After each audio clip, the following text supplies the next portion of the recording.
ಈಗ ಸುದ್ದಿಗಳನ್ನು ವಿವರವಾಗಿ ನೋಡ್ತಾ ಹೋಗೋಣ. ಅಮೆರಿಕ ಹಾಗೂ ಭಾರತ ನಡುವಿನ ಒಪ್ಪಂದವನ್ನು ಪ್ರಧಾನಿ ಮೋದಿ ನೇತೃತ್ವದ NDA ಸರ್ಕಾರ ಐತಿಹಾಸಿಕ ಒಪ್ಪಂದ ಅಂತ ಕರೀತಾ ಇದೆ. ಆದರೆ ಅದು ಒಪ್ಪಂದ ಅಲ್ಲ, ಅಮೆರಿಕಾಗೆ ಭಾರತವನ್ನೇ ಮಾರಾಟ ಮಾಡಿದ್ದಾರೆ ಅಂತ ಲೋಕಸಭೆಯಲ್ಲಿ ಪ್ರತಿಪಕ್ಷ ನಾಯಕ ರಾಹುಲ್ ಗಾಂಧಿ ಗಂಭೀರ ಆರೋಪ ಮಾಡಿದ್ದಾರೆ. ರಾಹುಲ್ ಗಾಂಧಿ ಆಡಿರ್ತಕ್ಕಂಥ ಒಂದೊಂದು ಮಾತಿಗೂ ಕೂಡ ಕಮಲ ಪಡೆ ಕೆರಳಿ ಕೆಂಡವಾಗಿದೆ. ಪ್ರತಿಪಕ್ಷ ನಾಯಕರ ವಿರುದ್ಧ ಈಗ ಹೊಸ ಸಮರವನ್ನು ಕೂಡ BJP ಸಾರಿದ್ದಾರೆ. You have sold India because they are choking him. They've got a grip on his neck. जिस भी आपने एलिगेशन लगाया, आपको ऑथेंटिकेशन करना पड़ेगा. I will authenticate right now. I've got it.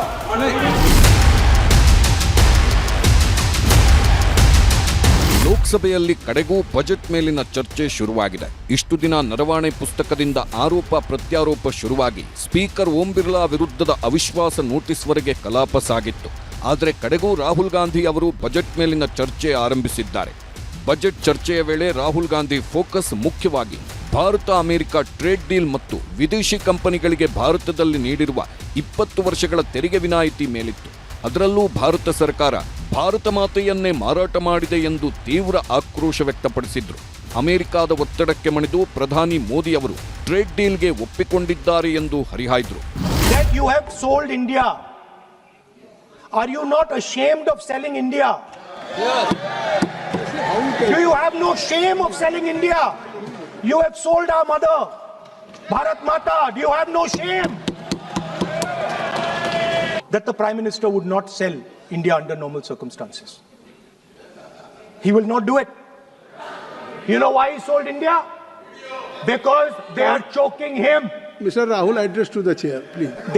He has sold India because they are choking him. They've got a grip on his neck. Speaker साहब, मैंने बोला जब चोक लगाते हैं दूसरे व्यक्ति की आंख में देखते हो तो डर दिखता है सर. PM की आंख में डर दिखता है. दिख रहा है sir.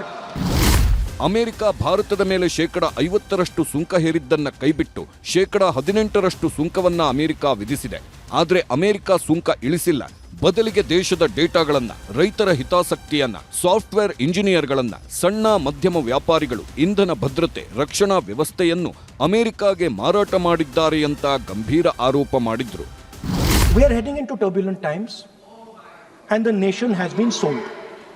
The nation has been sold out. Its data has been sold. Its farmers have been sold. Already you have kindly... Sir, its farmers have been sold. In a turbulent world, all its software engineers have been sold out. Its small and medium businesses have been sold out. And most importantly, our forces and our energy security has been sold out. America ತೆರಿಗೆ ಸಮರ ಸಾರಿದಾಗ Russia ಜೊತೆ ಭಾರತ ತೈಲ ಒಪ್ಪಂದ ಮಾಡಿಕೊಂಡಿದ್ದನ್ನು Rahul Gandhi ಪ್ರಸ್ತಾಪಿಸಿದ್ರು.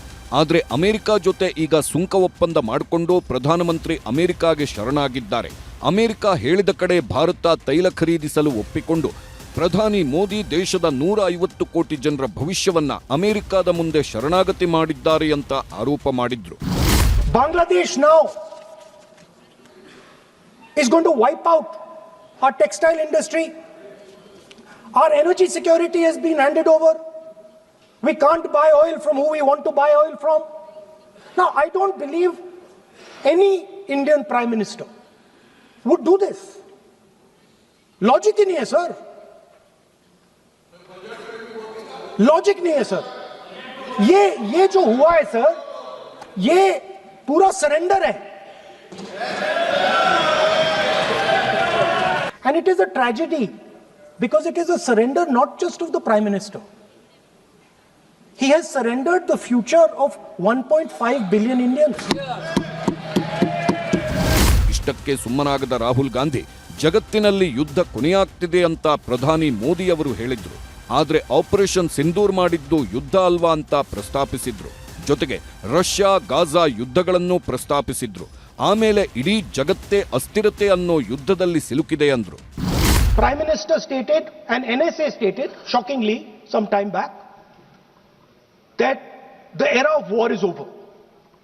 In fact, we are moving into the era of war.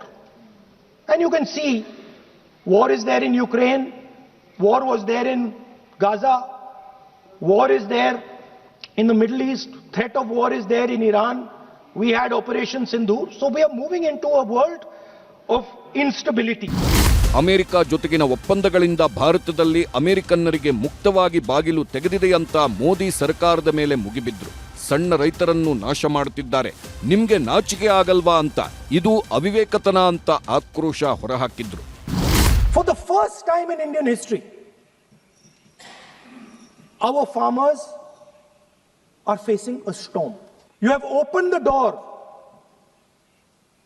to mechanized American farms, thousands and thousands of acres each farm. You have opened the door to crush our poor farmers. It is disgraceful. It is disgraceful. How can you even make these statements? How can you even come to this house and talk this type of nonsense? Are you not ashamed of yourselves? Are you not ashamed of giving? ಯಾವಾಗ ರಾಹುಲ್ ಗಾಂಧಿ ಅವರು ಅಸಂವಿಧಾನಿಕ ಪದಗಳನ್ನು ಬಳಸಿದ್ರೋ ಆಗ BJP ಅವರು ಸಿಡಿದೆದ್ರು. ರಾಹುಲ್ ಗಾಂಧಿ ಅವರ ಒಂದೊಂದು ಮಾತಿಗೂ ತಿರುಗೇಟು ಕೊಟ್ರು.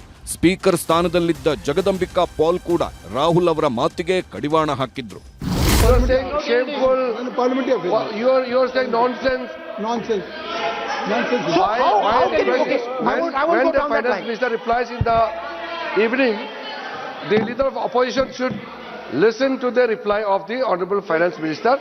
My request is, please use the word whatever you choose to use, but don't make it abusive. It doesn't. That's not abusive, my friend. Nonsense. जो nonsense आपने यूज किया वो कार्रवाई का हिस्सा नहीं बनेगा. Nonsense is not appropriate. I did not use nonsense, You sir. have used.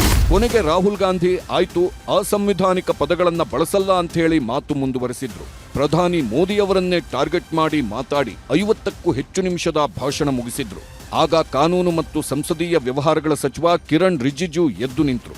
Rahul Gandhi ಅವರು ಭಾರತವನ್ನ ಮಾರಾಟ ಮಾಡಿದ್ದಾರೆ ಅಂತ ಹೇಳಿದ್ದಾರೆ. ದೇಶವನ್ನ ಮಾರೋರು ಹುಟ್ಟಿಲ್ಲ, ಖರೀದಿಸೋರು ಹುಟ್ಟಿಲ್ಲ ಅಂತ ತಿರುಗೇಟು ಕೊಟ್ರು. राहुल जी ने कहा कि हमारा देश, भारत देश को आपने सेल कर दिया है. मैं सदन में कहना चाहता हूं, आज तक कोई माई के लाल पैदा नहीं हुआ जो भारत को सेल कर सकता है, कोई खरीद सकता है, नहीं हो सकता है. ಇನ್ನು ರಾಹುಲ್ ಗಾಂಧಿ ಅವರ ಮೇಲೆ ಅನುರಾಗ್ ಠಾಕೂರ್ ಎದ್ದು ನಿಂತು ರಾಹುಲ್ ಗಾಂಧಿ ನರ್ಸರಿ ಮಕ್ಕಳಂತೆ, ವ್ಯಾಪಾರಕ್ಕೂ ಒಪ್ಪಂದಗಳಿಗೂ ವ್ಯತ್ಯಾಸವೇ ಗೊತ್ತಿಲ್ಲ ಅಂತ ವಾಗ್ದಾಳಿ ಮಾಡಿದ್ರು.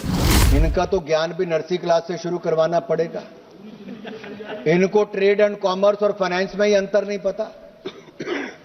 राष्ट्रपति भाषण पे क्या चर्चा करनी और बाकी क्या कहना वो राहुल गांधी जी को नहीं पता. ದೇಶವನ್ನೇ ಮೋದಿ ಸರ್ಕಾರ ಮಾರಾಟ ಮಾಡಿದೆ ಅಂತ ರಾಹುಲ್ ಗಾಂಧಿ ಲೋಕಸಭೆ ಕಲಾಪದಲ್ಲೇ ಹೇಳಿರೋದು ಗಂಭೀರ ವಿಚಾರ.